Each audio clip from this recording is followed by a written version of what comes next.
Another Xbox game showcase, another atrocious year to be a Halo fan, dude. I am getting so sick of this. But if you like mid, I'm sure you enjoyed 80% of what was shown. Welcome everyone to my new series called This Week in Gaming, where I will be going over the biggest events that have occurred over the past week. The main topics of this video will be Splitgate 2, the drama that came with that, and the games shown at all major events. Please like and subscribe. I don't want to be working 9 to 5 until I'm 65 years old. Let's start off with Splitgate. Splitgate 2 is what happens when you take the best elements of Halo in Titanfall 2. The gameplay is fast, but not difficult to keep up with. The controls are smooth and easy to learn. The maps are beautiful and have a layout that perfectly complements the movement. The classes are simple and easy to use, but they're also unique. This game has the potential of staying alive and becoming something that keeps good momentum, as long as the devs listen and keep it going. And I don't think that'll be a problem for them. So the game's multiplayer can be split up into 3 main categories: Arena, Big Team Battle, and Battle Royale. The Arena comes with the game modes that we've seen in most arena shooters, but usually they have a unique twist to them. For example, Firecracker is like Search and Destroy, but you're able to respawn. One amazing feature that I love is that in these game modes, if it goes to sudden death, there are no respawns. So it's basically just, if it's an objective game mode, and you get to the final round and it's sudden death, it's whoever kills the other team first. That's the winner. The Big Team Battle mode, I believe, comes with 2 game modes. However, there are teams made up of 8, and there's 3 teams. So as opposed to 8v8 or like 16v16 or 24v24, it's 8v8v8, which I think is something more games should be doing. I don't know if any of you have heard of the finals, but it's a 3v3v3, at least that's what its main game is. And it's just so good. And it's another fantastic free game that you should 100% go check out if you haven't played it since like the first season, or if you've never heard of it. And finally, we got a Battle Royale, which is apparently still a genre in big 2025. Diabolical. However, in this game it works and is a blast. And that's coming from someone who just does not enjoy games like Warzone or Fortnite or Apex. The way it works is it's 60 players in teams of 4, which you can respawn unless your entire team gets wiped. And the more players on your team that get wiped, the faster your respawn time is. So if you die, it's not game over, and you don't have to shamefully queue up another round after you just wasted 20 minutes of your Friday evening. It also is a lot less luck-based, like games like Fortnite or Warzone. You open a chest, you get some absolutely crap gun, and you know you're cooked from the start. Every chest in this game feels like it has good loot, and on top of that, the rarity of the chests go up as the round progresses.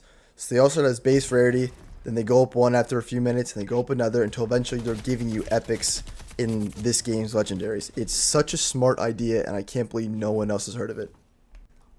And it's also not made up of one giant map per se. It's 5 interconnected smaller maps that make up the entire arena. Now, let's talk about some of the drama that's been circling around this. The first one is the absolute clown tweet by the CEO saying that it doesn't have a campaign, it has something bigger. Crazy, right? What could it be? Is it a PvE? Perhaps a story mode of some sort? Or perhaps the devs somehow got a hold of Half-Life 3? Nope. It turns out what he was talking about in that hype tweet was the Battle Royale. And I truly do not understand why he wouldn't advertise it on how they made it. Instead of saying, we've got something bigger, talk about the game mode. It's incredibly well made, and it has a twist on the genre. But that's not what he talks about. He should have explained it instead of making some whack post that explains nothing. I also think that the Battle Royale shouldn't even be the selling point at all. People are sick of hearing about them.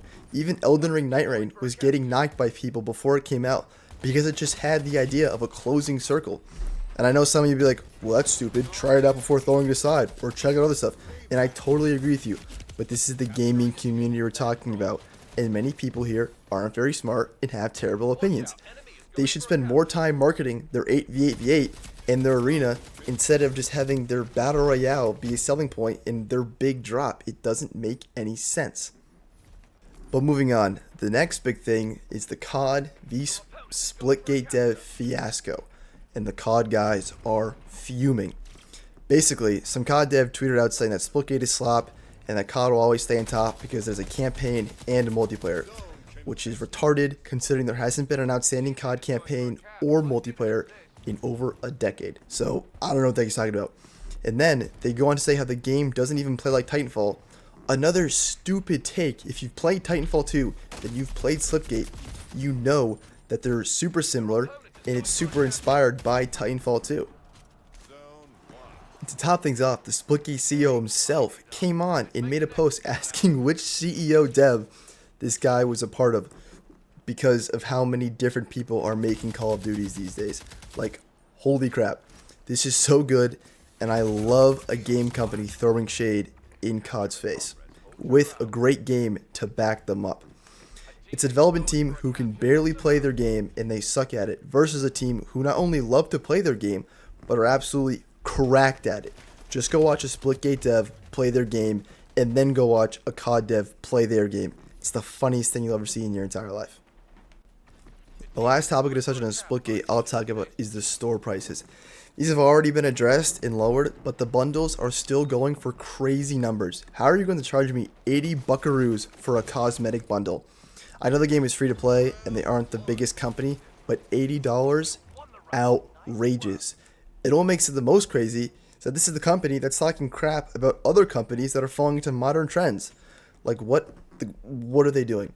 But it's whatever to me. I don't usually purchase in-game things anyway. A saving grace to it though is unlike most games, Call of Duty, you can just get a certain part of that bundle if you want. So if you don't want the character skin or you don't want the stupid emote, you can just pick out a certain weapon skin without having to pay $80 for the entire bundle. That about sums up this section. Go play Splitgate and go play the finals. Both free, both fantastic, both fun.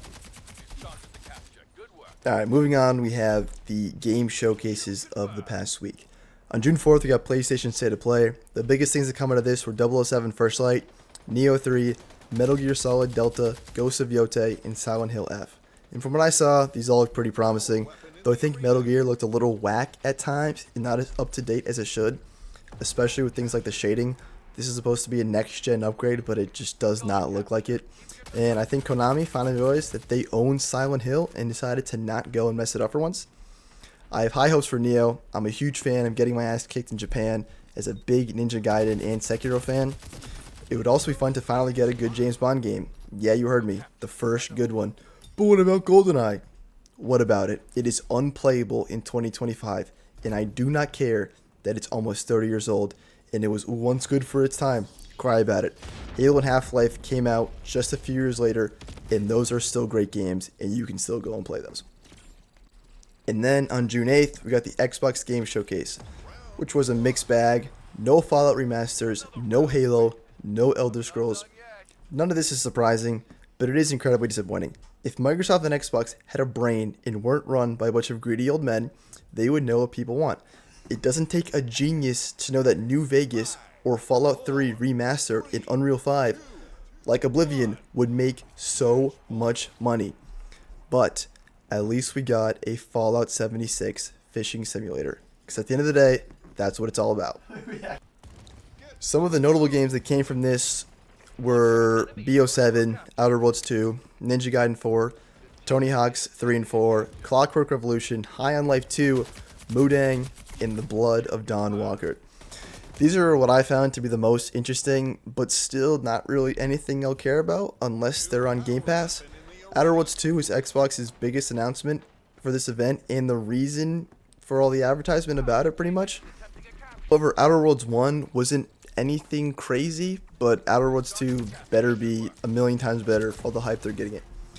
BO7 used 9 Inch Nails in their trailer, and if you didn't know, the composer, Trent Reznor, did the music for BO2, so maybe, just maybe, we'll be graced by a fantastic soundtrack and hopefully a good game that brings zombies back to where everyone wants it to be, because just imagine Transit remastered in Unreal 5.